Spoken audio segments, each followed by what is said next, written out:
So here we are back again, and so we're going to shift a little bit. We're transitioning here from the White Lotus into the material from the Treasure Meditation book, the 4 roots practices, the 4 different deity practices that are associated with that, but looking at it in particular from the view of Dzogchen. And how does that affect doing a deity yoga type of a practice here?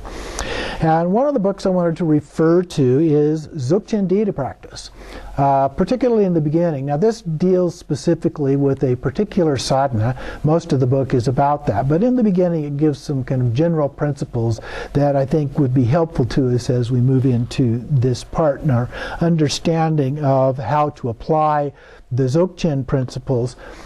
Now, I find that there are basically 2 ways that we can approach that. And one of the ways is the way more expressed in this particular book. And looking at it where we have a text that is written more from a Dzogchen point of view in the beginning. And then we go through that and we recite the text and so forth as we normally would with a sadhana practice. But there's another way as well. And that other way can be used with any sadhana practice. It's not a special text in that case, but how we approach that particular text. And they can be combined. You can have a Dzogchen type of a text, which tend to be very short, pithy kinds of instructions. And then also maintaining the Dzogchen view as we go through that. So I wanted to share just a few things from this book with you as a part of that. He talks about the key point being how to engage in sadhana practice as a pure Dzogchen yogi or yogini. So that's the background, that's the perspective that is being articulated in this one. I'm just reading a few short texts, so I'm kind of flipping through pages. These teachings are implemented in a group sadhana, in development and completion stage training, and in chanting. So it can be applied in lots of different contexts as a part of that. The key here, one of the other keys here, is not to grasp at the words, but to understand the meaning. Now in the beginning, as we're learning a particular sadhana, it's going to take us a while to be able to become familiar with the words and the meaning of those words. So we do read the words and we do think about the words and what the meaning of each of those words are individually. But as we do that over and over and over again, over a number of days, perhaps months, even years, we become very familiar with those and we no longer have to think about it in the process. And so he talks about having the pure perception, the purity of it all. The ultimate view is Buddha nature. There is no pure or impure as a part of that. So we don't have to think about it as a part of the process. In a chapter here on Dzogchen key points, he talks about the difference between Trekcho and Togao, just briefly. The primordial purity is a phrase that's often used for Trekcho, and here it is karak is the word in Tibetan for that, and then spontaneous presence, lundup, is the expression for the display of that, or the Togao aspect of that. So there's this sense of it, literally primordial purity or empty essence refers to the primordial purity, whereas its display, this cognizant nature, is the spontaneous presence. So we can think about that as Rigpa, the heart essence, the pure awareness, and the display, the manifestation within our mind as a part of that. So it's mind and it's perceived objects. And so the word is sem, and meaning dualistic mind. It has both of those aspects that are a part of that. And then talks about Sambhogakaya. Sambhogakaya often refers to the Buddhas and the realms, the Buddha realms that they have. We saw that a little bit in the Guru Yoga practice in terms of the White Lotus explanation of the 7-line prayer. And so we have the Sambhogakaya, that is visible and yet it's intangible. It's like a rainbow. There's the sky and then there's the rainbow, and yet we can't grasp that rainbow. It's in the unconfined sky of Dharmakaya. So it represents symbolically both Sambhogakaya and Dharmakaya as a part of that. In another chapter called Intent, to recognize mind's nature. So that is our intent in this practice. So in the Great Perfection, the focus is on recognizing the mind essence. So when we receive the instructions, the pith instructions on the 3 statements of Garib Dorje, for example, and we go through, the first one is to recognize Rigpa. And we see that, we understand what that is, we experience that, and then we work on developing that as we go through those 3 aspects of the instructions. But that's the whole intent. The entire thing is about recognizing the nature of mind, which we referred to in Dzogchen as Rigpa. And so Yidham practice means something we bring into our life. Okay, so that's what we're adding to that. It's not enough just to recognize Rigpa. You recognize Rigpa and then you go about doing your daily activities and you forget about it. It's not helping you anymore. Okay, so what we're trying to do is get from the place of recognition to where we can embody that, where we recognize it as in everything that we do. That sense of pure awareness, if you will. Doesn't matter what we're doing, we continue doing that. So in the beginning, doing deity yoga practice is a way of doing that. So we learn how to recognize Rigpa, and then we do the sadhana practice while recognizing Rigpa, and we stay with that as best we can. So Ati Yoga is contained within the sadhana practice, and sadhana is contained within the daily personal application as a part of that. They're not 2 separate things. It's just one is the practice for doing the other. So this body is a mandala. We've talked about that. And the 5 aggregates are a part of that, and they're pure nature. They're the 5 male Buddhas, the 5 elements, or the 5 female Buddhas, the 5 sense bases, the consciousnesses, and so forth are the male and female Bodhisattvas, and all of those kind of things, the symbolic representations. But we need to understand those. We need to work through and understand the meaning of the symbolism that's involved in all of those. So that is also a part of Yidham practice. Another important of the practices comes in a chapter called Train in Indivisibility. He talks about the 3 samadhis. And so the first of the samadhi is the samadhi of suchness. That's associated with the Dharmakaya. And so the primordial purity aspect. The second one is the samadhi of illumination. And so that's associated with Sambhogakaya, illumination, the Sambhogakaya, the manifestation of the rainbow. And then the third one is the samadhi of the seed syllable, associated with Nirmanakaya, the physical manifestation of those. But the 3, even though we differentiate between them, are really just one at the same time. 3 aspects of the same thing. Just as we talked about having an orange that was both round and orange in color, in the 3 samadhis, we have the 3 kayas, which are 3 separate, and yet they are one. They're embodied as one. So this indivisibility of those. And so here he says that the samadhi of illumination does not cut off from the samadhi of suchness. And the seed syllable is also embodied in that. So the development stage, talking here the development stage and generation stage of Yidham practice, takes place without having to leave behind that state of mind essence. So we stay in that all the time as we go on through that. It's a little bit like when we do shamatha practice, and in the beginning we have an object of focus, and we focus our eyes, our concentration on that object. But then we have to go another step and learn to focus on whether we're paying attention to that object or has our mind begun to wander.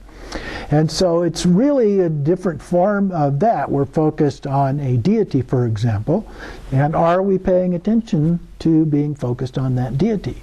So it's really just another form of shamatha practice in a generic way. And so we keep our focus in that way. So the Dharmakaya is a totally unconstructed state. We don't describe that with words. Well, sometimes we do. But it's beyond the words. It's a transcendent nature. And then Sambhogakaya is the abundance of perfect qualities related to that. So those are the nature of the Yidham forms that we typically envision when we're doing sadhana practice in a Sambhogakaya form. And so they're like a rainbow. Now, we have paintings, we have statues that make them look much more solid than that. But in essence, we're told, the instructions tell us to visualize them as more like a rainbow, as something that we can literally see right through, and yet we recognize that they're there. They're not invisible. Okay? So those are the qualities of those. So the samadhi of suchness doesn't have to be left behind in order for the samadhi of illumination to be present. It is spontaneously present by nature. The sky is the samadhi of suchness. The rainbow is the samadhi of illumination. So the unity of the development and the completion stages, it's both and. We have both of those are part of that. It's not one or the other, but it's both. And he describes this as the best way. When we recognize that, we practice in that way, that's the best way to do this practice.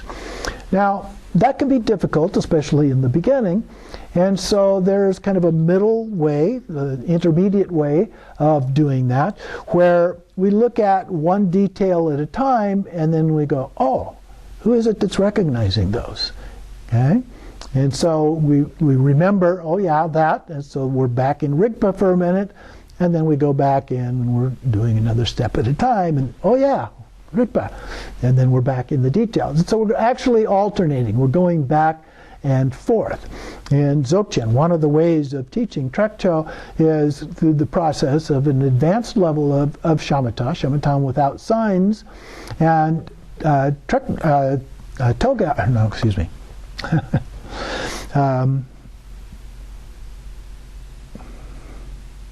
What's the other one? Shamatha and Vipassana, sorry.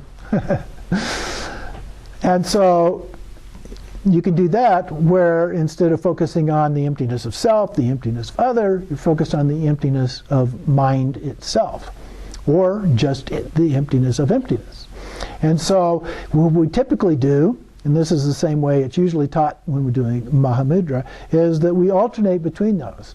And so we focus on looking at the empty nature of just plain ordinary Trekcho Rigpa, and then we look at the Vipassana of that, the nature of mind. And then we alternate back to this and then back to this until eventually we get to the point where, again, they just merge. They become one taste, which is the third step in that process. So I'll move on here to a little bit further in the book.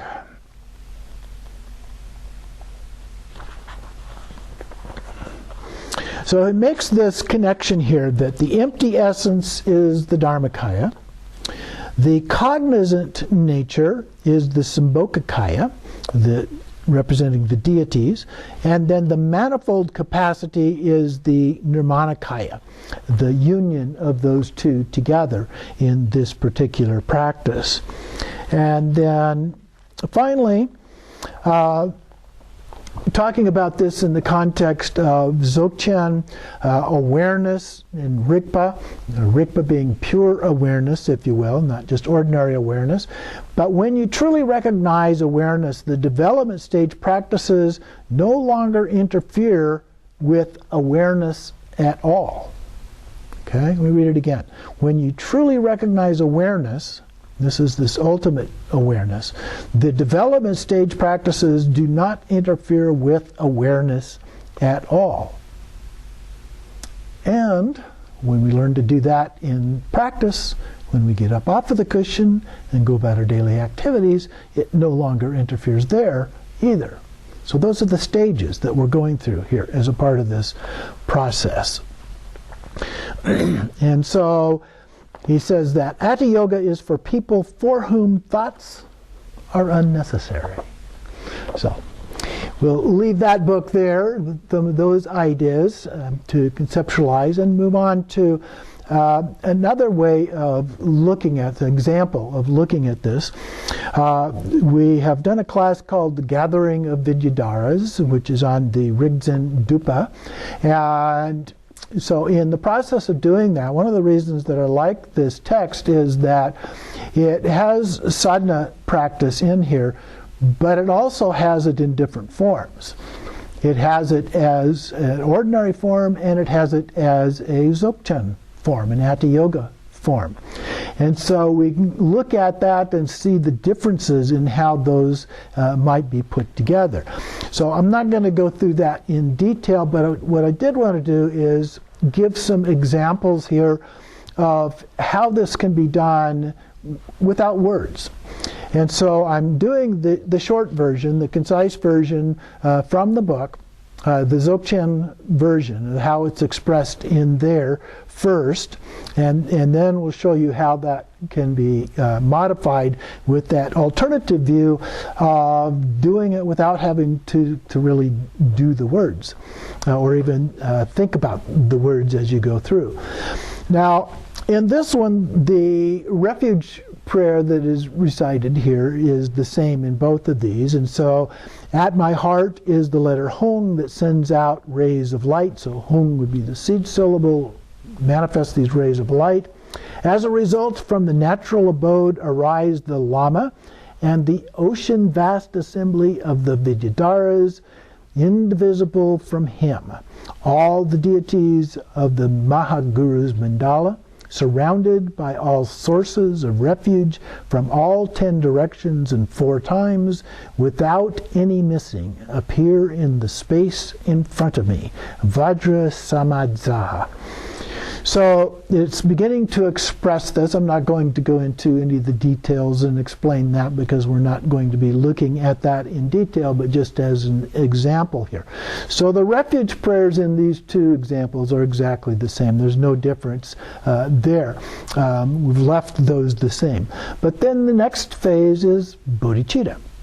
And so in the bodhicitta, in the Rigzen Dupa, the concise form based on the Hatha Yoga or Dzogchen approach, we have, by means of the wisdom of discernment, all appearing phenomena, the universe and beings within it, dualistic perceptions conceived as having individual identity and holding them as real, are in fact groundless emptiness wisdom. Then the state of the unqualified resolution of all samsara and nirvana, in which there is nothing to be done, and that is beyond all elaboration, becomes manifest. So as you read through that, that's a very Dzogchen-like way of describing bodhicitta. It doesn't have the 4 measurables, it doesn't have other kinds of expressions related to that. But how is that in an even more concise version? Bodhicitta, all appearing phenomena. Now this is in italics. Now we don't recite the italics parts when we're reciting this. So this is something that we need to learn and know exactly what is involved. Bodhicitta. All appearing phenomena are groundless emptiness wisdom. The state of unqualified resolution of all samsara and nirvana becomes manifest. So those lines come directly from the other one, but it condenses it down to a more concise form. And so in the beginning we may have to recite those until we become familiar with it, but then later on we do not. And then next, it goes through the 7-branch prayer or 7-limb prayer. And so in the concise Dzogchen version, it says the supreme prostration is to come face to face with the absolute Lama, our own Rigpa. Okay? Rigpa is not a term we normally would use in ordinary sadhana text. So that's the prostration, face to face with the Lama. It's not getting down on your hands and knees and so forth. It's coming face to face with the Lama. And so the prostration in the other form is simply prostrate face to face with the Absolute Lama, our own Rigpa. So the even more shortened version of that. The offering is to delight in the great bliss of basic space, recognizing that all appearances are but ornaments of Rigpa. Okay, again, that Rigpa word. And then in the even shorter, more concise version, offer with delight all appearances as ornaments of Rigpa. So these are just, in this last one is just an instruction. It's not something that you recite. The third one is about the confession. The absolute confession is when everything that arises is self-liberating on arising, confessing without words within unbiased basic space. And so we do that saying, don't saying, I say, confess without words. Okay? So it's, you don't have to actually use words to do that. Do one more here.